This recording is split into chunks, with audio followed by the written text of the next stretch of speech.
Alors, ce soir, grande aventure, on continue nos lives d'exploration de l'humain et notamment de l'humain dans sa capacité à communiquer lorsqu'il y a des problèmes, des insatisfactions, des différences. Parce que c'est là qu'en général, un, nous sommes le plus vulnérables et deuxièmement, c'est là que nous sommes aussi le plus incompétents pour la plupart d'entre nous, avec des réactions non préparées, un manque clair de savoir-faire et de préparation, mais aussi une sérieuse contamination par des petits programmes qui se sont mis dans nos cerveaux au niveau de nos relations sociales, qu'on a tendance à reproduire sans se poser de questions, mais parce qu'on les trouve légitimes, bien sûr, c'est ce qu'on connaît. Donc c'est notre norme, c'est notre boîte. Et quand on communique à l'intérieur de cette boîte, je peux vous dire qu'en général, il y a des dégâts. Voilà, en tant que médiateur professionnel, je ne fais que constater ces dégâts et toute cette souffrance inutile et ces incompréhensions inutiles que ça peut générer lorsque les personnes ne sont pas d'accord. Et franchement, on a du chemin à faire pour nous améliorer et rajouter du bien-être à la hauteur de ce qui brille là-dedans, chez nous. Voilà. Alors ce soir, un sujet très intéressant. Ce sujet, je l'adore aussi, celui-là. C'est comment est-ce que je peux réagir de façon efficace et constructive aux arguments et aux propos, aux objections d'autrui. Et donc, de quoi est-ce qu'on parle? Pour être précis ensemble sur le sujet de ce soir, de quoi est-ce qu'on parle? Eh bien, on parle de ces situations où j'essaye d'aborder un sujet qui peut être un petit peu sensible pour l'autre, qui n'est pas forcément facile à aborder d'ailleurs parfois, et alors que je suis en train de lui expliquer ou de lui faire une demande, je suis d'un seul coup assailli par un flot de contre-arguments. Contre-argument après contre-argument, objection après objection, ça change de sujet, ça se justifie, ça contre-attaque, bref, il y a tout un tas de choses qui se passent qui vont me faire perdre mes moyens. Je ne sais pas si vous avez déjà vécu ça, vous, en tout cas si vous l'avez déjà vécu, ben, merci de le confirmer dans les commentaires. C'est des choses qui vont me faire perdre mes moyens et qui font que la conversation risque fort de partir en cacahuète, comme on dit, en partir dans tous les sens, sans que ça donne satisfaction. Le ton peut monter ou la communication peut s'arrêter net, chacun partant de son côté. En tout cas, c'est clair qu'on va ressortir de là aussi frustré que insatisfait, parce que généralement, ça ne va pas résoudre la situation, ça peut même l'aggraver. Donc, il est particulièrement important d'être attentif à son savoir-faire dans ces situations relationnelles, lorsque d'un seul coup, l'autre réagit, et il y a ce flot d'informations, certaines me surprenant, d'autres me choquant, beaucoup d'entre elles me submergeant, qui font que je perds carrément le leadership de la communication. Alors, ce que je vais partager ce soir, bien sûr, comme tout ce qui touche à la communication, ça s'adresse à tout un chacun dans toutes les situations, y compris les situations intimes, à la maison, dans nos familles, etc. Mais moi, de par mon métier et de par ma zone d'intérêt aussi, ce qui m'intéresse beaucoup, c'est l'impact au niveau professionnel, et notamment l'impact pour les personnes qui sont en position de leadership, c'est-à-dire les personnes qui font de l'encadrement d'équipe, ou qui ont besoin de s'appuyer sur des ressources extérieures, hein, ça peut être des prestataires, pour atteindre leurs résultats. Quand on a un projet, quand on est chef d'équipe, quand on est dirigeant, quand on est président, directeur général, on n'obtient rien si on ne peut pas s'appuyer sur des forces vives que sont l'intelligence, les compétences et aussi la réactivité et la solidité émotionnelle des personnes sur lesquelles on s'appuie. Et ça, si on ne sait pas faire, eh bien, on risque fort de le gaspiller, de le gâcher. Donc, ce qui m'intéresse ici, c'est notamment ce qui se passe quand moi, en tant qu'encadrant, en tant que manager, en tant que leader, j'essaie de poser les choses, j'essaie de faire des demandes, j'essaie d'analyser les situations, de les comprendre, de demander des comptes aussi parfois. Et d'un seul coup, je suis submergé par des réactions. Alors, ça n'arrive pas tout le temps, pas avec tout le monde, mais des réactions qui vont être problématiques pour moi. Voilà. Alors, ce sujet, il est passionnant et il rebondit sur les sujets des lives précédents. C'est-à-dire que dans le live précédent, nous avons vu ensemble un sujet qui s'appelait « Comment bien choisir mes propos ?» qui relevait le fait que quand on rentre dans une conversation un petit peu compliquée avec quelqu'un, surtout si on doit aborder des choses qui ne nous conviennent pas, eh bien c'est important d'être très très clair sur le sujet que je vais aborder, de ne pas en rajouter toute une tartine et de savoir clairement quelles sont mes priorités. Avant d'y aller, qu'est-ce que je veux le plus? Quel est mon objectif? Et comment je vais trier, prioriser mes arguments pour n'aborder que ceux qui me sont le plus utiles au départ, quand on est dans une relation fonctionnelle, opérationnelle, au travail. Voilà, ça c'était la dernière fois, choisir ses propos de manière habile. Avant d'y aller, être préparé dans les mots. Autre sujet qu'on avait vu la fois d'avant, c'était 5 bonnes raisons qui justifient de ne pas attendre avant de réagir. Et j'expliquais que la maladie d'agir, d'attendre pour plus tard, de voir si les choses se calment par elles-mêmes, etc., bah, toutes ces choses-là, plus on attend, plus le problème se gonfle et moins on est efficace. Donc, on a abordé sous tous les angles, tous les aspects qui font que c'est une bonne idée de ne pas trop attendre. Et là, j'avais partagé une sorte de règle, ma règle de 3, c'est-à-dire ça se produit une fois, je vérifie si je ne me suis pas trompé, je ne dis pas forcément, j'analyse, je réfléchis à ce que je vais dire éventuellement. Ça se produit une deuxième fois, je peux y aller, ou éventuellement attendre encore une fois pour vérifier s'il y a bien quelque chose qui se passe, s'il y a un pattern. Et puis la troisième fois, ça se produit, pour moi, clairement, il faut monter au feu, il faut y aller, il faut se positionner. Pourquoi? Parce que c'est là qu'on a le moins de charge et qu'on va être le plus habile pour aborder les choses avec les gens.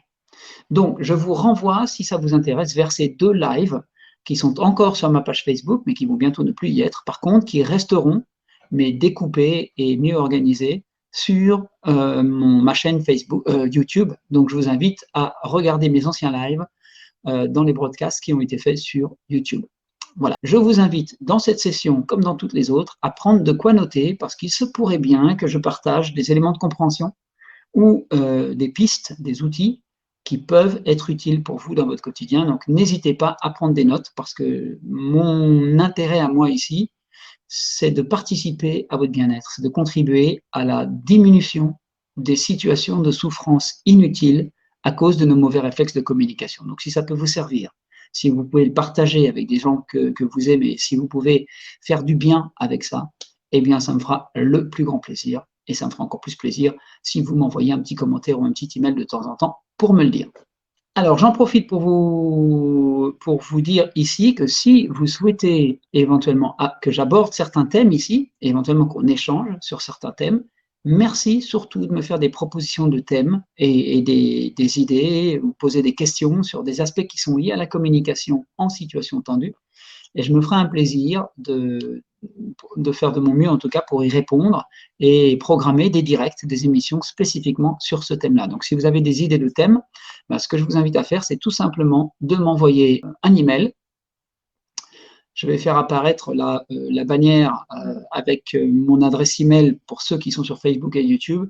Et sur Instagram, mon adresse email, vous pouvez la trouver sur mon compte Instagram. Mais je mettrai un lien à la fin de cette présentation dans le premier commentaire après le live, quelle que soit la plateforme, YouTube, Facebook ou Instagram. Je mettrai un lien avec les coordonnées pour m'envoyer des idées de thèmes et des questions si vous souhaitez réagir.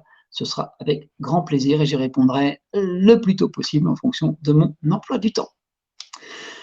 Voilà, alors, je vous disais quand l'autre y réagit et qui s'objecte, qui se justifie, qui l'argumente, je peux vite être perdu et perdre complètement le fil de ma conversation et me retrouver ailleurs que là où je le souhaitais quand j'ai commencé la conversation. Donc, comment éviter de perdre le fil, avoir une conversation respectueuse et constructive malgré tous les obstacles, tous les bâtons dans les roues que l'autre peut me mettre sur le chemin. Là, c'est la question qu'on va se poser aujourd'hui. Alors, clairement pour moi, ici, c'est comme dans tous les autres thèmes, ce que je vois, moi, sur mon chemin de médiateur professionnel, et ça fait plus de 25 ans que je fais ça, c'est que malheureusement, nous sommes non pas mal préparés pour le conflit, pour le différent, nous ne sommes pas préparés pour le différent. Nos parents n'ont pas eu de conversation spécifique avec nous sur ce genre de sujet, sauf bien sûr le jour où il y a un clash à l'école, et là d'un seul coup on apprend qu'il faut se défendre, mais qu'il ne faut pas taper, mais qu'il faut se défendre quand même, mais nana, etc. Et on rentre dans des trucs qui alimentent ces fameux petits programmes dysfonctionnels. Nous ne sommes pas préparés. Nous ne sommes pas préparés. Et ce que je constate, moi, c'est qu'en fait, très clairement, il y a 4 maîtrises essentielles à posséder si on veut être un bon négociateur, si on veut être un bon médiateur, si on veut d'une façon générale être un communicant heureux qui a le moins de clash possible avec les autres et le plus de solutions et de confiance dans les relations qu'il a avec les autres.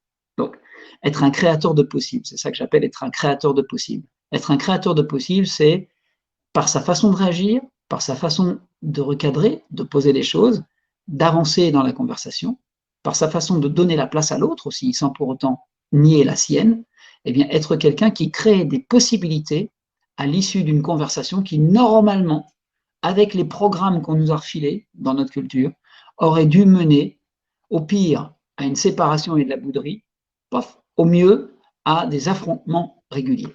Donc, remplacer le contentieux, la bouderie ou le conflit, par la recherche de solutions et surtout le fait de s'accorder sur des solutions, de négocier avec élégance.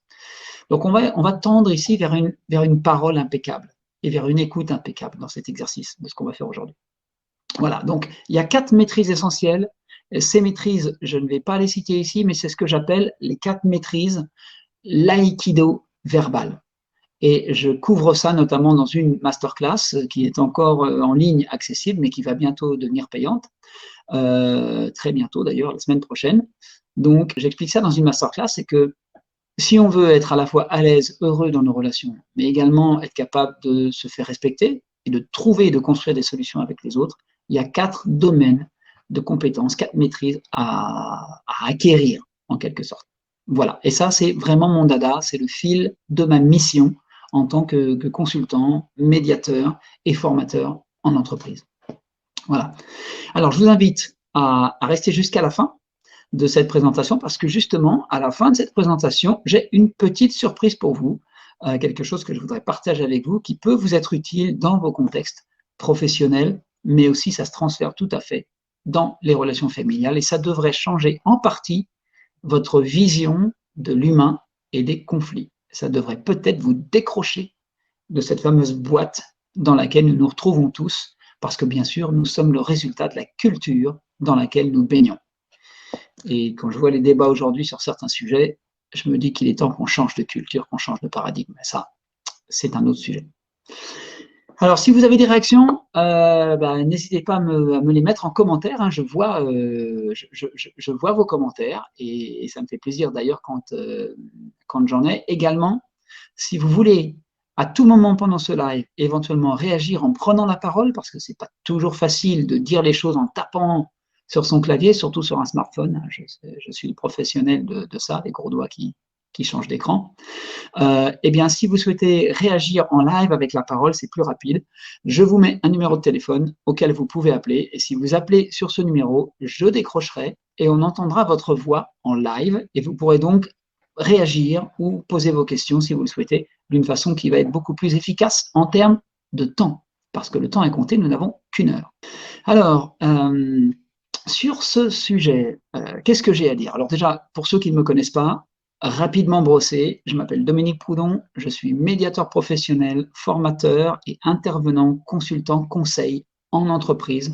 J'accompagne des dirigeants, j'accompagne des équipes dans la transformation de la communication pour une communication opérationnelle, efficace quand il y a des problèmes. Une communication qui soit à la fois respectueuse des gens et constructive en termes de résultats.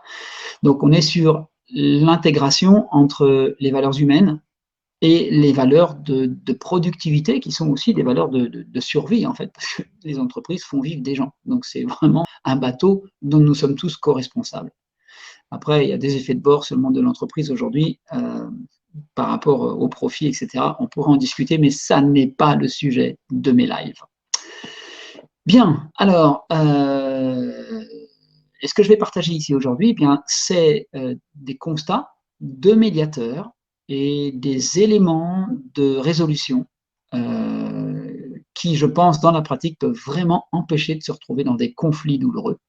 Et je vais partager aussi avec vous des éléments de compréhension au niveau du fonctionnement du cerveau. Très souvent, j'aborde ça parce que j'ai un parcours de chercheur scientifique qui fait que je suis très curieux du lien entre cerveau, hormones, physiologie et comportement, communication. Donc, quand je peux, je partage des éléments biologiques avec vous. Voilà. Et j'espère que ça vous parle. C'est compliqué quand l'autre s'objecte, quand il réagit et qu'il a plein d'arguments. Et pourquoi est-ce que c'est compliqué, à votre avis? Pourquoi est-ce qu'on perd le fil, qu'on est rapidement submergé? Est-ce que vous pouvez répondre à la question suivante? Dans vos constats à vous, dans vos constats à vous, qu'est-ce qui fait chez l'autre, dans son comportement, qu'est-ce qui fait que vous allez être bloqué quand il se défend, quand il argumente, qu'il se justifie. Je vous écoute. Ah bah, je vois qu'il y a du monde ce soir, vraiment, c'est super, c'est super. Alors, l'émotion, Mathilde, l'émotion. Alors oui, effectivement, première chose, l'émotion, c'est-à-dire notamment mes émotions en réaction à l'autre, à ses émotions et à ses propos. Donc effectivement, si je suis débordé par l'émotion, je vais me retrouver très vite coincé. Un bon point, c'est super, une bonne réponse. Mais il y en a d'autres, il n'y a pas que l'émotion qui va coincer. Au passage, j'en profite pour dire que la maîtrise de mon émotion, ou plutôt le fait de savoir quoi faire avec mes réactions émotionnelles quand elles apparaissent, plutôt que d'essayer de les contrôler ou de les ignorer, le fait de savoir comment réagir à mes émotions, avec quelque part une sorte de méthodologie qui est logique, qui est efficace, ça c'est une des 4 maîtrises. Une des 4 maîtrises, j'appelle ça la maîtrise de ma météo intérieure. Maîtriser ce qui se passe dans mes tripes, dans la situation, afin de ne pas faire n'importe quoi, de me protéger et de protéger l'autre, effectivement. Merci. Alors j'ai Cyril qui dit l'émotion, mais aussi d'arriver à suivre les idées de l'interlocuteur. Bingo, deuxième bon point. Les idées de l'interlocuteur, c'est-à-dire qu'il va me donner des choses et des éléments, quelquefois qui vont me surprendre, qui sortent de nulle part, quelquefois, très honnêtement, qui n'ont rien à voir avec les situations aussi, parce que le meilleur moyen pour se défendre, c'est de brouiller les pistes. Hein. C'est pas conscient forcément, ça dépend des gens, mais en tout cas, c'est clair que plus il y en a sur le tableau, plus je vais être perdu. Donc il y a trop de sujets, il y a trop d'idées, j'arrive pas à suivre le fil conducteur. Donc qu'est-ce qu'on peut faire par rapport à ça? Deuxième élément très important, effectivement. Autre chose, Stéphanie, bonsoir Stéphanie, qui nous dit le manque de confiance en soi, le manque d'estime de soi. Alors, effectivement, ça, c'est ce que j'appellerais le discours intérieur. Derrière le manque de confiance en soi, il y a une peur. Et la peur, c'est qu'il va arriver quelque chose parce que je ne suis pas assez rapide, ou parce que l'autre peut tirer avantage de moi, ou parce que, etc., etc., etc. Donc, au moment où je suis dans la conversation, si moi-même j'ai une conversation de doute par rapport à des compétences que je n'aurais pas et qui font qu'il peut arriver quelque chose d'horrible, eh bien, il est bien évident que là, mon cerveau, il va mettre les pieds sur les freins. Je perds mon cerveau cortical, ma capacité d'écoute, d'analyse, d'empathie, et je passe uniquement dans la peur et je vais littéralement geler sur place. Donc ça rejoint aussi l'aspect émotionnel, c'est-à-dire que ce qui alimente nos émotions, très souvent, c'est les croyances qu'on a sur nous-mêmes, des croyances limitantes qu'on ne connaît pas de manière consciente, hein, parce qu'on a appris à mettre un capot intellectuel, un bouchon intellectuel dessus. Mais en tout cas, c'est sûr que ces croyances qu'on a vont provoquer un questionnement sur ma, comment dire, ma crédibilité, ma légitimité, et ce questionnement crée un état de peur qui monte au niveau émotionnel et qui peut me paralyser. Alors, sans compter qu'au niveau émotion, il y a aussi l'autre pan qui est que comme j'y arrive pas, ça m'énerve, et quand je m'énerve, je me mets en colère, et je vais balancer ma colère sur l'autre, parce que je crois, dans ma tête, et là encore, il y a un petit problème avec notre éducation, je crois que l'émotion que j'ai, elle est due au comportement de l'autre, alors que c'est pas du tout ça. C'est pas l'autre qui crée cette émotion chez moi. Je le fais tout seul, comme un grand. Et il serait temps qu'on apprenne aux gens à le reconnaître dès l'enfance, afin qu'ils soient capables d'intelligence émotionnelle. Parce que si on veut changer ce monde, on ne pourra pas le faire sans intelligence émotionnelle, les gars. C'est pas possible. Les filles aussi, d'ailleurs. C'est pas possible. Et on manque singulièrement d'intelligence émotionnelle dans la façon dont on aborde des sujets, dont on débat, dont on prend les décisions politiques, etc. Ça va à tous les niveaux. C'est, à mon sens, souvent assez triste, et quand ce n'est pas lamentable. Donc, manque d'estime de soi. J'ai également Cyril encore. Bravo Cyril, il est à fond Cyril ce soir. Cyril qui dit, il peut aussi y avoir la peur de vexer en fonction de la personne. Effectivement, on a peur de faire mal. On a peur que l'autre soit heurté par nos propos, par ce qu'on va dire. Et du coup, ça ferait que la situation risque d'être pire après. Et ça, notre cerveau, clairement, quand il envisage que ça peut être pire, ou quand il ne sait pas ce qui pourrait arriver, il bloque. Parce que quand il ne sait pas ce qui pourrait arriver, pour lui, pour notre inconscient, c'est je vais mourir. Je ne vais plus être capable de survivre, je ne saurais pas faire face à cette situation. Donc là, notre irrationnel va prendre le dessus. Alors, José qui dit le conflit, c'est mon quotidien. Donc, on a un grand pro du conflit ici, là. Donc, c'est super. On a beaucoup d'expérience. Donc, j'espère que quand même mon petit blabla, notre petit échange va quand même t'apporter quelques éléments, José, mais n'hésite pas à apporter les tiens aussi, s'il te plaît. Voilà, en tout cas, merci d'être là. Et puis on a Bruno qui dit les pressions telles que la limite de temps, la pression hiérarchique, les enjeux, etc. Et oui, plus il y a de choses qui pèsent sur mes épaules, plus mon comportement peut faire tomber tout ça. Et donc, plus j'en ai, moins je suis capable d'agir dans l'instant parce que je n'arrive pas à focaliser mon mental sur qu'est-ce qui se passe vraiment, qu'est-ce qui gêne vraiment, et qu'est-ce que je dois traiter d'abord et qu'est-ce que je dois mettre de côté. En fait, quand il y a tous ces enjeux, que je suis dépassé par mes émotions, que j'ai aussi des doutes de moi-même, et qu'en plus j'ai peur de blesser la personne en face et j'ai peur que ça s'empire, je suis bigrement mal barré pour être capable sereinement de faire le tri dans les arguments d'autrui. Et pourtant, le passage, je peux vous dire, il n'est pas si compliqué que ça. Et il y a de l'espoir puisque cette compétence de rebondir humainement, respectueusement, mais aussi pragmatiquement sur les propos de l'autre, ça existe. Ça existe et ça s'apprend. Ça s'apprend. Voilà. Merci beaucoup pour toutes vos réponses. Je vais passer à la suite. Donc, effectivement, ce qui se passe, il y a toutes les choses que vous avez mentionnées. Et puis, il y a les réactions que je vais lire chez l'autre. Parce que l'autre, il ne m'écoute pas. Il est en train de me justifier, de m'expliquer pourquoi il ne pouvait pas faire autrement, etc. Il est en train de me trouver des bonnes raisons. Il est sur la défensive. Premier problème. Enfin, premier comportement qui me pose problème. Deuxième problème, l'autre, il est en train de chercher à avoir raison. Donc, ça fait un deuxième obstacle. Troisième obstacle, il ne reprend que très rarement mes propres propos, mais il parle de qui? Il parle de lui, de ce qui se passe pour lui, de ce qu'il a vécu, de ce qui ne va pas pour lui. Mais moi, j'en ai rien à faire, je voulais qu'il m'écoute. D'accord? Donc, je me sens extrêmement frustré et pas respecté dans ces situations-là, parce que je voulais que l'autre m'écoute alors qu'il est en train de parler de lui, de ses raisons, de ce qu'il faut que je comprenne, etc. Et moi, je veux bien le comprendre, mais j'ai quand même un truc à lui dire. Et là, je me trouve complètement mélangé entre mon besoin d'être entendu dans ce que j'ai à lui dire, mon besoin d'être respecté aussi en tant que personne, et mon besoin de faire quelque chose avec ce qu'il me raconte et éventuellement d'utiliser ce qu'il me raconte. Quoique, pour beaucoup d'entre nous, on ne le considère même pas. On préférerait qu'il se la ferme tout bonnement et qu'il avale ce que j'ai à lui dire. Mais c'est pas comme ça que marche la vie. Parce que vous avez en face de vous un cœur et un humain. Et un cœur et un humain, ça a des besoins qui s'analysent, qui se comprennent. Et si on ne les respecte pas, je peux vous garantir qu'on fait péter tout le truc. Ça marche quand on vous le fait, mais ça marche aussi quand les autres vous le font. Le manque de recul sur les situations. Alors, on va en parler du recul, José. Effectivement, ça continue. Hein. José aussi, il a fond ce soir. C'est génial d'avoir toutes vos réactions. Ça me fait très, très plaisir. Alors, la personne en face, elle peut aussi minimiser ce que je dis, mais c'est pas si grave, t'en fais toute une confiture, là, pourquoi tu m'embêtes, etc. Elle peut m'accuser en disant, mais c'est toi qui es un malade, quoi, c'est pas possible. Bref, elle peut bouder. Et là, j'arrive même plus à lui parler parce qu'elle a fermé la porte. Donc, ça va m'énerver encore plus. Elle peut se mettre à crier, elle peut me menacer, elle peut faire du chantage, elle peut me sanctionner. Vous voyez qu'il y en a un sacré paquet de comportements qui peuvent me mettre en difficulté.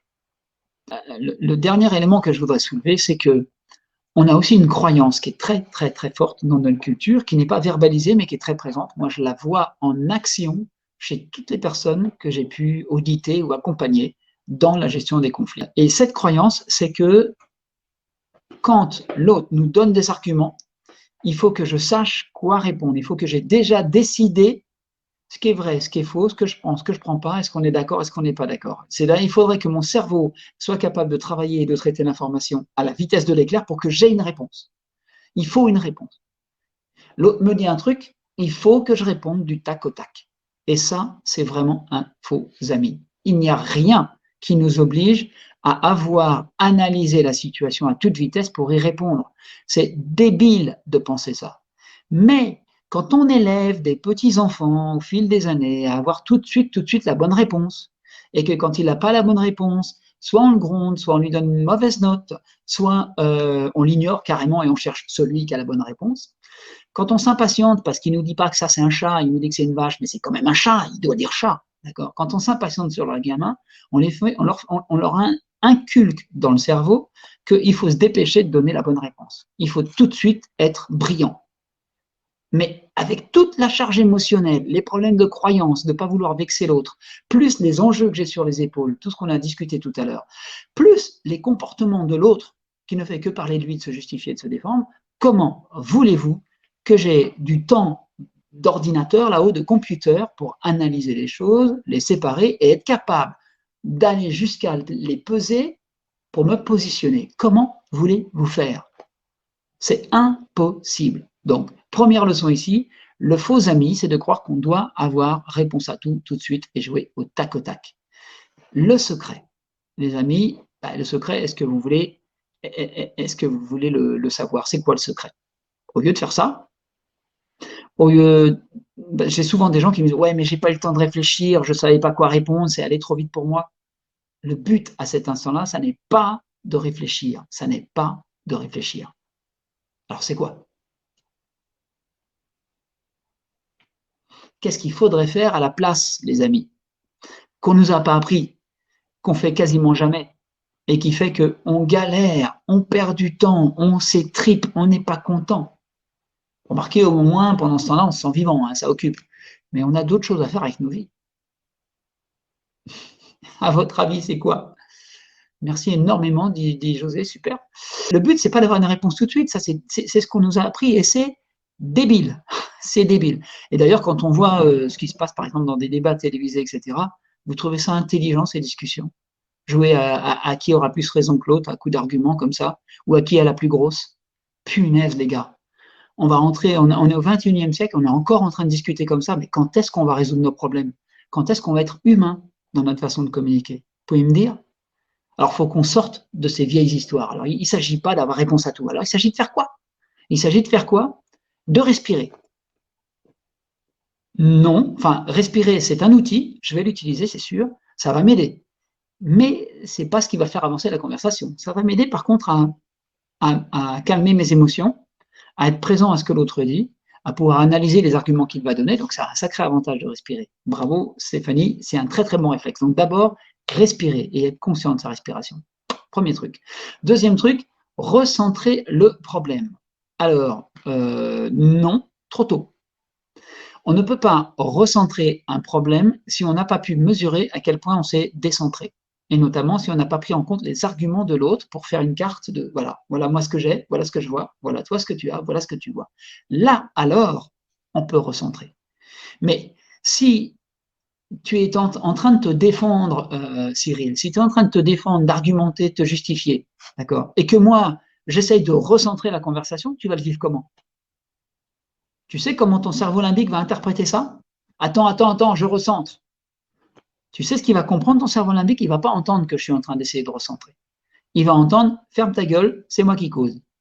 Parce que le cerveau limbique, il le vit très violemment, ce genre de réponse. Donc c'est assez fort émotionnellement. Ok? Donc non, je ne peux pas encore recentrer le problème, c'est pas l'heure. Avant de recentrer, il faut que je sois clair sur tous les éléments qu'il y a à recentrer. Il faut se préparer, yes.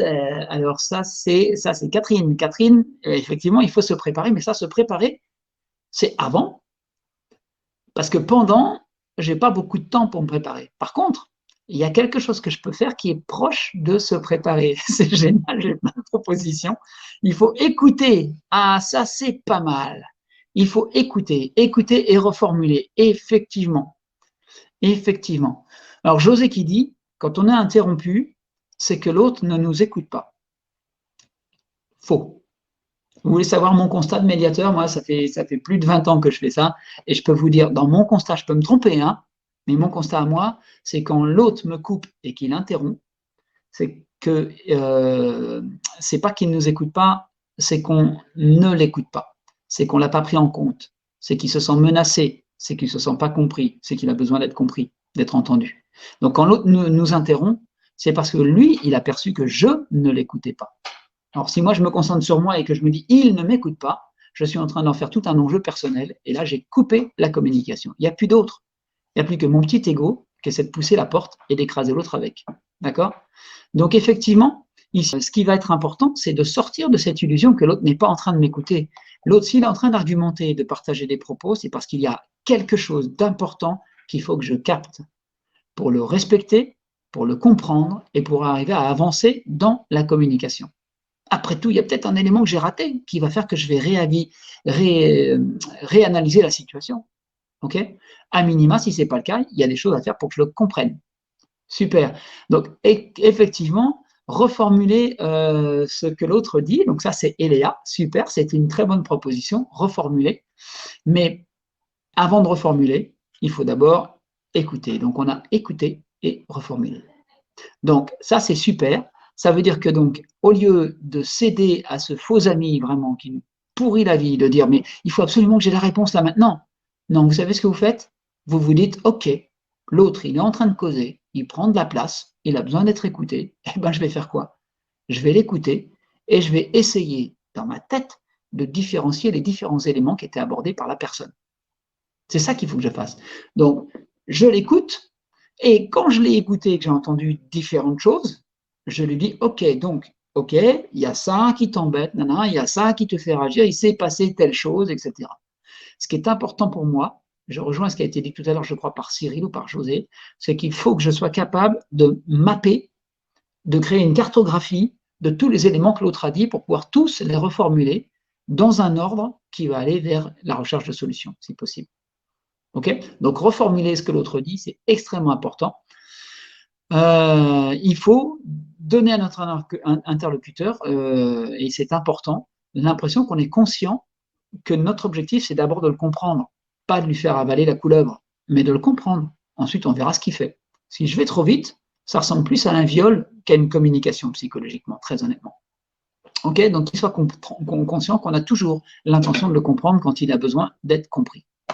Et vous savez quoi, au passage? Quand on montre aux autres qu'on a l'intention de les comprendre, assez rapidement, on a l'opportunité d'être compris aussi. José qui dit, je n'ai pas cette capacité à répondre du tac au tac, j'ai besoin d'analyser les choses exactement.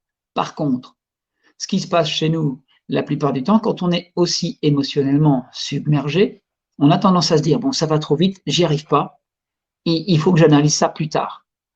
Or, c'est là, maintenant, qu'il faut analyser ça. Et comment je fais pour l'analyser? Je laisse l'autre parler, j'identifie les différents ingrédients qui sont dans son monde, et ensuite, je les reformule pour qu'il voit que je cherche à le comprendre et que je veux prendre ça en compte aussi. Alors la question, c'est, s'il est hors sujet, je fais quoi? Eh bien, on va le voir juste après. Toc, toc, c'est l'idée de tendre la main, ouais. C'est l'idée de tendre la main et au moins de donner une chance à ce fait de tendre la main. Parce que si j'essaye pas, et que je reste dans vouloir avoir raison, il n'y a aucun moment où je montre mon intention de vouloir comprendre l'autre. Voilà. Alors, il s'agit ici plutôt de conversations en individuel. C'est la même chose, il faut être capable d'entendre et de reformuler les différents points qu'aborde le groupe. Par exemple, si je suis dirigeant et que j'ai à un moment donné une baston avec mon équipe, il y a un tour de force, ça discute, etc. Si je veux vraiment gérer ça comme un humain libre et entier, c'est important que je puisse entendre tout le monde. Donc, il va falloir que je facilite en quelque sorte l'échange. Alors, c'est plus compliqué quand ils sont beaucoup d'interlocuteurs pour dire, attendez, alors voilà ce que j'entends ici. C'est bien ça? Oui, ok. Et là, attendez. Et je suis obligé de séquencer la conversation en montrant que mon intention, c'est de ne rien rater des éléments qui me sont donnés. Ensuite, le temps que j'écoute, le temps que je reformule, le temps que j'analyse chacun des propos, ça me donne tout le temps nécessaire pendant que l'autre est en train de parler, que je pose des questions, que je lui demande de préciser. Ça me laisse tout le temps nécessaire pendant cette écoute. Et parce que je reformule, ça me permet d'encore mieux comprendre, mais aussi de gagner du temps.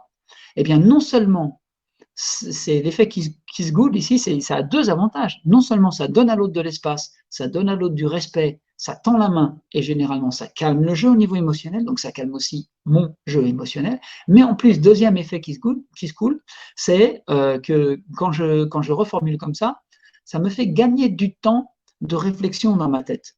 Parce que notre pensée va beaucoup plus vite que la parole. Donc pendant que je parle, que l'autre parle et que je reformule, tout ce temps, c'est un temps qui me permet de peser le pour le contre et de décider ce que je veux faire. Et là, si ça va encore trop vite, je peux décider que la meilleure chose à faire, c'est de dire, bon, ok, j'ai entendu ça, on va reprendre cette discussion pour qu'on puisse prendre une décision, mais moi, j'ai besoin de prendre un petit temps pour digérer tout ça et revenir vers toi. Est-ce qu'on peut en reparler demain? Donc, je peux m'acheter du temps, mais si je m'achète du temps en montrant à l'autre que j'ai compris les points essentiels de sa conversation, vous voyez la différence avec ce qu'on fait d'ordinaire, ce à quoi on nous a formés. D'accord? Donc, il serait bien que, au lieu de parler d'éducation des enfants, on parle de grandissement des personnes. Ça ferait une vraie différence dans leur façon de communiquer. Bref, donc, j'étais en train de vous dire quoi, en gros? Si je résume, c'est que quand je sens de la résistance en face, notre premier réflexe, c'est de focaliser sur qui? Sur Bibi. Je focalise sur moi. Il ne m'écoute pas. J'ai ça à lui dire. Il n'a pas le droit de me traiter comme ça. Ah, il m'a coupé la parole là. C'est moi, moi, moi, moi. Je vous invite à faire un truc. Vous voyez le projecteur ici? Vous le prenez et vous le tournez sur l'autre. Vous changez le focus. Vous mettez le focus sur l'autre. Pourquoi vous allez mettre le focus sur l'autre? Parce qu'en fait, qu'est-ce qui se passe en l'autre? À votre avis? Question, là je vous demande de répondre. Qu'est-ce qui pousse la personne à se justifier, à contre-attaquer, à s'objecter, à se mettre en colère ou à bouder? Qu'est-ce qui pousse la personne à avoir ce genre de réaction, à votre avis? Pourquoi quelqu'un ferait ça, raisonnablement? Voilà. Pour bien résumer, José, je reprends ton commentaire ici dans la bannière, c'est reformuler, c'est se donner le temps d'analyser et de répondre, en plus de tendre la main et d'aller vers une rencontre. C'est quand même assez formidable. Attendez, j'ai Cyril qui dit qu'est-ce qui fait que la personne réagit comme ça? Bah, c'est la peur de perdre quelque chose sur une incompréhension de la personne qui est en face. Oui, il a peur, effectivement. Qu'est-ce qui fait que la personne, elle réagit comme ça en face de moi, qu'elle se justifie, qu'elle s'objecte, etc. C'est tout simplement que cette personne, elle est dans la peur. Elle a peur. Elle a peur de quoi? Elle a peur d'avoir tort. Elle a peur d'être le perdant. Elle a peur que je lui fasse payer s'il reconnaît ses torts. Elle a peur d'être punie. Tiens, tiens, ça vous rappelle quelque chose, ça? Elle a peur d'être punie d'une façon ou d'une autre, d'être jugée, d'être mis à l'écart, d'être rejeté éventuellement. Donc, quelqu'un qui est dans la peur, petite question, qu'est-ce qu'on fait quand quelqu'un a peur? Eh bien, on ne lui dit surtout pas, écoute, tu vois, moi, machin, nana, nana, nana, tu dois m'écouter. Tu dois reconnaître que. Parce que vous appuyez sur la peur quand on fait ça. Donc, ce n'est pas du tout le bon réflexe, c'est débile. Et puis, quand quelqu'un a peur, vous lui dites pas, mais n'aie pas peur, hein. Non, mais je ne suis pas en train de te juger, tu vois, faut pas que tu aies peur. Voilà, quand on est en montagne et qu'il y a quelqu'un qui est à flanc de falaise et qui est en train de flipper, qui a peur, surtout ne lui dites pas, n'aie pas peur, tout va bien, d'accord? Parce que ne flippe pas, contrôle-toi, c'est pas comme ça, c'est pas comme ça qu'on fait. Non, on va rencontrer ce qui se passe pour la personne et on le recadre, on analyse ce qui est en train de se passer. Donc ici, on va rassurer la personne. Quelqu'un qui a peur, il faut le rassurer.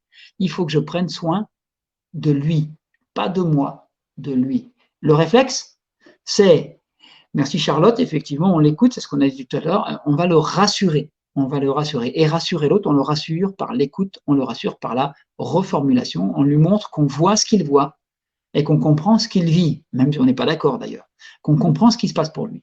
On lui montre du respect. Et quand la personne se sent respectée, elle est en sécurité. Quand elle est en sécurité, elle peut m'écouter parce qu'elle dispose de son réseau neuronal pour interpréter ce que je lui raconte et le calculer.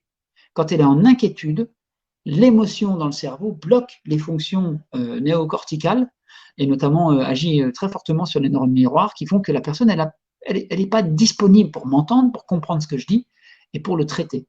Donc, pour rebrancher le cerveau de l'autre, pour lui permettre d'être un humain plein et entier et de trouver une solution avec moi, il ne faut pas que je sois dans la recherche de tort. Il faut rassurer l'autre. Et vous voyez, quelque part, c'est un truc qui est rigolo, c'est que je vais devoir prendre soin de l'autre pour faire quoi? Pas par, pas par belle valeur, hein. Je prends soin de l'autre pourquoi? Je prends soin de l'autre pour moi. Je prends soin de l'autre parce qu'en prenant soin de l'autre, nous allons pouvoir avoir une conversation qui sera sans doute moins pénible, moins longue et surtout qui n'aura pas ou moins de dégâts collatéraux par rapport aux conversations habituelles, si tant est qu'on peut appeler ça des conversations, très honnêtement, des luttes habituelles. Donc, quand j'écoute l'autre, quand je le fais passer d'abord, en fait, je le fais, c'est dans mon intérêt. Et c'est quand même plutôt bien fait, ça. Vous voyez, il faut que je sois capable, pour prendre soin de moi, de prendre soin de l'autre. On ne peut pas ne pas passer par le nous à partir du moment où on collabore ensemble. Et quand on oublie ça, on est dans la lutte contre les autres et dans des luttes inutiles, à mon sens. Voilà. Ça me rappelle un truc, ça, il y a beaucoup de gens qui disent pour aimer l'autre, il faut s'aimer soi-même. Il y a quelque chose qui est un peu de même nature ici. Et d'ailleurs, c'est bien fait, c'est-à-dire que je ne peux pas vraiment donner de l'amour, je ne peux pas vraiment aimer, vraiment, dans le sens du mot aimer, hein, profond. Je ne peux pas vraiment aimer quelqu'un si je ne m'aime pas moi-même. Parce que mon amour, dans ce cas-là, si je ne m'aime pas, c'est une espèce de marchandage. J'aime quelqu'un qui me fait me sentir bien et qui me permet de m'aimer moi. Et moi, je ne m'aime pas. Ça, c'est pas de l'amour. Et d'ailleurs, ça mène à la dépendance. La plupart du temps, quand les gens parlent d'amour, ils parlent d'autre chose. Mais ça, c'est un autre sujet. Tiens, d'ailleurs, si vous souhaitez qu'on parle d'amour, de ce que c'est l'amour pour un médiateur qui a été habitué à avoir des dizaines et des centaines de transactions inefficaces entre les gens, ben, je peux vous en parler de l'amour si vous le souhaitez. Mettez-le moi en note, ou mieux, envoyez-moi un email à contact@dominiqueproudhon.fr pour me faire savoir si ce sujet de c'est quoi l'amour, et comment on le voit se manifester dans la communication. Et ça peut être un sujet de live d'ailleurs, c'est un beau sujet, un sujet mal connu.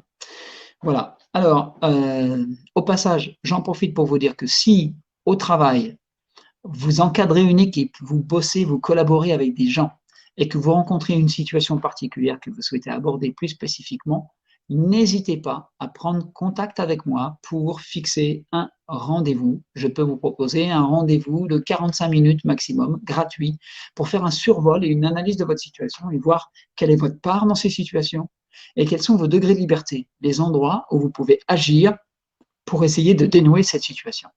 Et moins cette situation a attendu, plus elle est récente, plus je pourrais vous aider. Donc n'hésitez pas à prendre rendez-vous avec moi.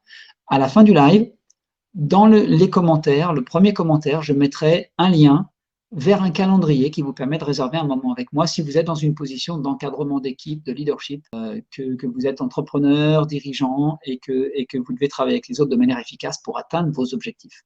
OK? Alors, si on parle de méthodologie maintenant. Alors, en termes de méthodo, qu'est-ce que je fais? J'écoute et ensuite, il faut que je reformule. Et puis, après, il faut bien avancer. Une fois que j'ai reformulé, la question, c'est comment je garde mon cap? Et oui, il ne faut pas que je me laisse emporter par l'autre. Il faudrait idéalement que je garde le leadership de la situation.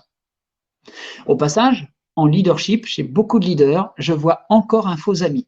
Alors pour ceux d'entre vous qui encadrent des équipes, etc., ou simplement quand on est parent, j'aimerais bien le dézinguer au passage, ce faux ami qui est très présent dans notre culture.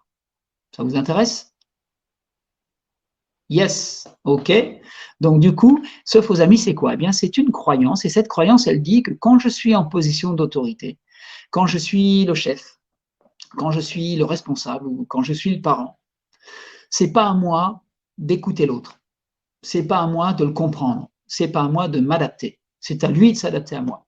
Parce que si je prends une position d'écoute et de compréhension, eh bien, quelque part, c'est une position qui est perçue comme une position de faiblesse. Donc, pour beaucoup de gens dans notre culture, être un leader, c'est ne pas s'abaisser à l'écoute et à la prise en compte des besoins de l'autre, qui sont parfois très différents des miens, ne pas perdre de temps avec ça et décider de trancher, nom de Dieu, ils ont qu'à se bouger le cul. Voilà, en gros. Ok. Ça, c'est pas du leadership, c'est de l'incompétence. C'est de l'incompétence parce qu'effectivement, les gens ils vont s'adapter, mais les résultats que je peux avoir avec une équipe et le plaisir que je peux prendre, mais surtout les résultats que je peux avoir, ils sont moindres, tout simplement parce que j'ai fusillé les neurones de mes collaborateurs quand je fais ça. Si les gens ils ont peur, s'ils ne sont pas entendus, s'ils ne se sentent pas respectés, ils ne vont pas donner le meilleur d'eux-mêmes. D'accord? Ils vont faire juste le minimum syndical, et, enfin pas d'insulte pour les syndicats, mais le minimum nécessaire, et surtout ils ne vont pas prendre d'initiative, etc. Et je ne vais pas pouvoir compter sur leur contribution à notre projet, parce qu'il n'y a pas de nous quand je fais ça. Donc être un chef, être un leader, c'est certainement pas refuser d'écouter, de comprendre, d'analyser, de questionner les gens. Absolument pas. Ça c'est une illusion. La faiblesse, la vraie faiblesse, je vais vous dire, moi, la vraie faiblesse, c'est pas de s'adapter à écouter l'autre. C'est pas de lui donner du temps et de l'écoute. La vraie faiblesse d'un leader, c'est de perdre le contrôle de la conversation. Et quand on perd le contrôle de la conversation, soit on se laisse emporter et ça va dans tous les sens, soit quand on sait plus faire, on tranche à la Cosaque pour garder l'autorité. Mais ça veut dire que je ne sais pas faire, que je suis pas compétent dans mon leadership. Parce que qu'est-ce qui fait le leader? Ce qui fait le leader, c'est la capacité à comprendre et à emmener les gens. Mais pour emmener les gens, il faut les comprendre, il faut les respecter. Le leader, quoi qu'il vienne, quelles que soient les objections, il va les trier, il va les traiter. Et c'est parce qu'il garde la main, qu'il garde le leadership sur les sujets et qu'il les oriente, qu'il conduit les entretiens de façon à ce que les gens aient confiance en lui, se sentent respectés, mais de façon également à ce que les enjeux de l'entreprise, de l'équipe soient mis en premier. Le nous étant plus important, notre survie, nos clients, etc., que moi ou toi et notre petit besoin individuel. Le leader, il est guidé par cette capacité d'écoute qui ramène vers le nous. Mais ça, faut le faire. Le leader, il lead avec les gens. Le manager ou le petit chef, il lead sur les gens. Alors, vous choisissez votre camp. Quand vous êtes leader, votre communication doit être une communication avec. Sinon, ce n'est pas de la communication, c'est de la coercition. Point barre. Il n'y a pas d'autre explication. Donc, voilà, je l'ai tuée, celle-là. Elle est très importante à comprendre. Bien, alors on arrive au bout de cet échange. Il y a eu beaucoup d'interactions. Oui, ça détruit les relations avec les collaborateurs, tout à fait, Charlotte, tout à fait. Ça veut dire que c'est encore l'émotion qui gouverne lorsqu'on perd le leadership. Ah oui, oui. En France, on considère encore que quelqu'un qui pète un coup de gueule, c'est un leader. Moi, quand je vois ça, quelqu'un qui pète un coup de gueule, c'est un loser. C'est quelqu'un qui dirige en impressionnant les autres. Il dirige par l'intimidation. Ça, c'est pas du leadership. Il y a quelques rares situations extrêmes dans lesquelles c'est le bon outil, mais c'est extrêmement rare, extrêmement rare. OK? Voilà. Alors, j'avais encore beaucoup à dire sur ce sujet, et notamment sur quelle est la méthodologie qu'on utilise. Écouter, reformuler, et après, on fait quoi? Eh bien, je vais vous le faire très très vite, d'accord? Et si ça vous intéresse, si vous voulez creuser le sujet, eh bien, dites-le moi dans un email. Très très vite. J'écoute l'autre et pendant que je l'écoute, je me fais un dessin ou un texte avec les mots-clés de ce qu'il a dit. Ok? Dans ma tête, il faut que je sépare les sujets et que j'ai une carte, un dessin. Ça, c'est le meilleur moyen de les garder en tête. Je fabrique un dessin, un paysage, une maison avec des objets, peu importe, dans ma tête pour pouvoir les retrouver. Deuxièmement, les sujets, je les sépare dans ma tête. Troisièmement, bien sûr, je régule mes émotions. Et quatrièmement, je décide parmi ces sujets s'il y a des choses qui ont trait à ce que moi j'ai abordé. Si tout est différent, je vais proposer à la personne d'entendre ce qu'il dit, de le reformuler, mais je vais lui proposer de traiter ça après, parce que je voudrais d'abord qu'on finisse sur le sujet que j'avais abordé. Et si ça passe pas, je laisse le sujet que j'avais abordé sur feu doux et j'accepte de traiter un sujet, le sujet le plus important pour lui, en disant mais attention, après, on revient sur le mien. Je contractualise le fait, le sujet qu'on va discuter ensemble. Donc, j'écoute, je trie, je me fais un dessin, une représentation, une mind map, une cartographie dans ma tête des différents éléments que l'autre a partagés. Je vois ceux qui sont liés à ma conversation, ceux qui sont différents. Et au lieu de répondre du tac au tac, je vais dire à la personne, OK, donc j'entends que ta ta ta ta, et puis que ta ta ta ta ta ta. Effectivement. Et là, quand je parle, on n'est plus dans la reformulation, on est dans le cadrage, dans l'animation, dans ce que j'appelle la facilitation de cette conversation. Donc, j'écoute en triant, je reformule pour montrer de la compréhension, et une fois que j'ai bien tout mis à plat sur la table des arguments de l'autre, je vais faciliter. Je facilite. Et comment je facilite? Eh bien, je dois faire un choix à l'intérieur sur le sujet que je souhaite prendre comme étant à nouveau le point focus après toute cette déviation. Donc, je vais dire à la personne, OK, j'entends qu'il y a telle chose, telle chose, telle chose, mais je souhaiterais revenir sur ce sujet-là pour qu'on arrive au bout et qu'on voit si on peut trouver une solution ensemble. Et ensuite, je veux bien parler de ça, ça, ça, je te promets qu'on en parlera. Donc, l'autre, il a un engagement. Si la confiance n'est pas là, l'autre, il ne va pas vouloir, et auquel cas, il faut que je donne des gages, que je montre patte blanche. D'accord? Et là, je peux choisir de faire un geste en disant, OK, très bien. Donc, ce sujet-là a l'air vraiment important pour toi. Alors, d'accord, on va là-dessus, mais après, je souhaiterais qu'on puisse revenir sur blablabla, bla, bla, bla, le sujet que j'ai abordé moi. Donc là, j'ai deux choix. Mon sujet, je tente ça d'abord très souvent, et leur sujet, si je vois que ça passe pas, ou s'ils sont vraiment très émotionnels, je peux choisir leur sujet d'abord. Voilà. Alors, ce que j'aimerais aborder lors du prochain live, le prochain sujet de mardi prochain, c'est quoi? Eh bien, c'est toujours dans la droite ligne de ce live-là.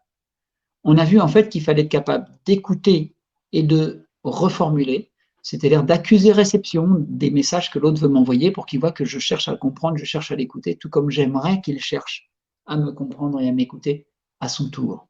Et je montre comment on fait ça pour que lui aussi puisse le faire derrière. Je l'apaise et je suis exemplaire. dans ma posture. J'espère que vous voyez le propos. Donc ici, j'aimerais aborder la prochaine fois le sujet qui va être comment faire pour bien accuser réception des différents propos de l'autre. Quelle est la bonne façon d'écouter et de reformuler pour que cette reformulation fonctionne? Alors il y aura sûrement plutôt 2 lives, voire 3 sur ce sujet-là, parce qu'il y a beaucoup de finesse dans la reformulation et c'est beaucoup plus technique que ce que prétendent certains bouquins et certaines formations en management. Il y a beaucoup de sous-tiroirs dans la commode reformulée et j'essaierai de les aborder avec vous. J'espère que ce sujet vous intéresse. Voilà. Petite question pour terminer.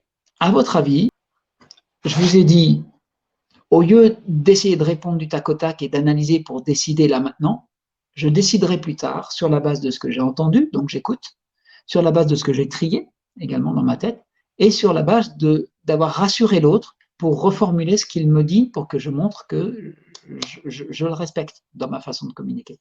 Ok, j'ai dit qu'on allait faire ça, pour ensuite reprendre la parole et faciliter l'échange afin d'orienter le sujet qu'on va prendre ensemble et se mettre d'accord sur quel est le sujet qu'on traite. Au passage, j'en profite pour dire en une petite parenthèse, c'est que si j'ai trop de sujets, je vais les reprendre et dire à la personne, écoute, on va pas pouvoir traiter tout ça en même temps, parce que j'aimerais parler de ça, effectivement, tu as raison, et puis j'aimerais répondre à ce que tu me dis là-dessus.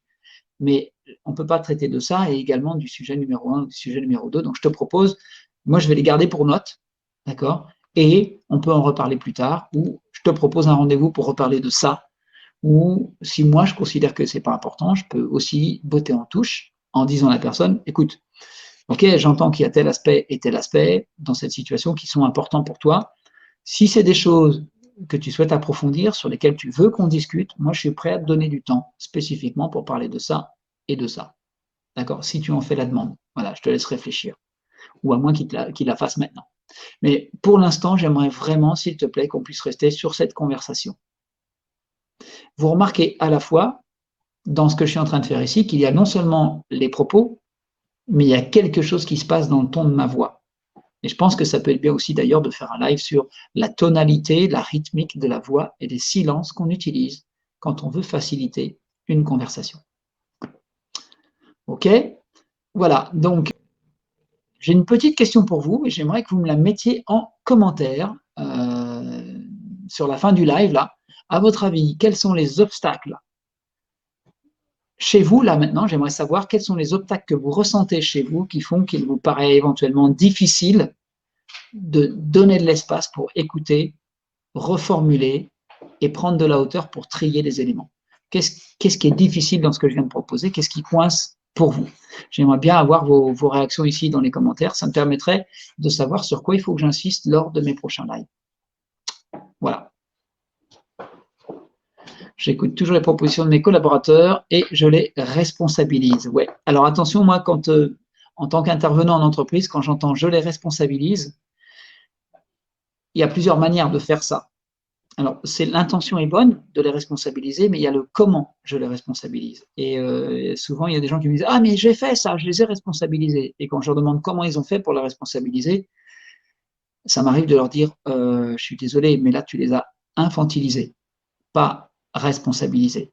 Si c'est tes collaborateurs, là tu n'as pas tapé dans le meilleur d'eux-mêmes, tu n'as pas tapé sur l'engagement, sur le respect et la confiance. Donc souvent les gens débordent sur l'aspect de responsabiliser. Alors, je ne dis pas que c'est ton cas hein, du tout, José, j'en sais rien. Mais je voulais réagir par rapport au terrain, par rapport à ce que je vois moi en situation. Voilà les amis, donc j'espère que ce live vous a parlé. Le prochain sujet, c'est comment est-ce que je fais pour écouter et reformuler d'une façon efficace. J'aimerais partager ici quelques petits constats terrain de médiateur. Et puis, j'aimerais vous parler de la surprise, parce que je vous avais dit en début de live qu'il y avait que j'avais une surprise pour vous. Eh bien, la surprise, c'est que j'ai un cadeau pour vous. J'ai une formation gratuite qui s'appelle Comment bien réagir à la critique, au jugement et à la colère. Comment me positionner face à des réactions comme ça qui peuvent parfois me prendre de vitesse. C'est une formation qui est gratuite et je vous mettrai le lien en commentaire sous le live, là, dans les minutes qui suivent, vous aurez le lien en commentaire pour aller récupérer l'accès à ce cadeau gratuit qui va vous donner des billes, à mon sens. Et je vous invite à me donner un feedback ensuite, une fois que vous l'avez vu, pour savoir qu'est-ce que je peux encore améliorer dans cette formation et surtout, est-ce que ça vous est utile au quotidien? Voilà. Et puis enfin, si vous souhaitez débugger, analyser une situation concrète de management, d'encadrement d'équipe ou de collaboration avec des fournisseurs, si vous êtes par exemple entrepreneur ou solo-entrepreneur, si vous souhaitez discuter d'une situation qui vous préoccupe, dans laquelle vous souhaitez être meilleur, mieux vous positionner et être créateur de possible, eh bien, je vous mettrai également dans les commentaires le lien vers un calendrier sur lequel vous pouvez prendre une session, rendez-vous gratuit avec moi, 45 minutes, pour faire un debrief express de votre situation avec un regard extérieur, neutre, de médiateur expérimenté. Bien, dernier appel pour des idées. Si vous avez des idées de thèmes ou des questions auxquelles vous souhaitez que je réponde, envoyez-moi un petit mail et je mettrai également mon adresse email dans le lien pour que vous puissiez rapidement me joindre. Je vous remercie de votre présence. J'ai été impressionné par votre réactivité. C'est la fin. J'ai pas trop le temps de lire tous vos commentaires, mais vos commentaires, je pense qu'ils font référence à ces fameux obstacles que je vous ai demandé de me mettre par écrit. Quels sont les obstacles que vous voyez, vous, dans l'application de cette méthodologie? Et je suis vraiment preneur de ces commentaires, donc je les analyserai a posteriori, les amis. Voilà, j'espère que vous avez passé un bon moment. Si c'est le cas, ben, merci de me mettre un petit pouce et surtout de revenir sur la vidéo sur YouTube pour mettre un petit like parce que ça me permet d'être encore plus connu, donc de toucher de plus en plus de gens et d'apporter un petit peu de savoir-faire et donc aussi de bien-être possiblement à des personnes qui se trouvent dans des situations compliquées. Un grand merci pour vos merci, un grand merci pour votre réactivité et vos réponses aux questions. J'ai pris grand plaisir à ce live une nouvelle fois et je vous dis, je l'espère en tout cas, à mardi prochain. Au revoir.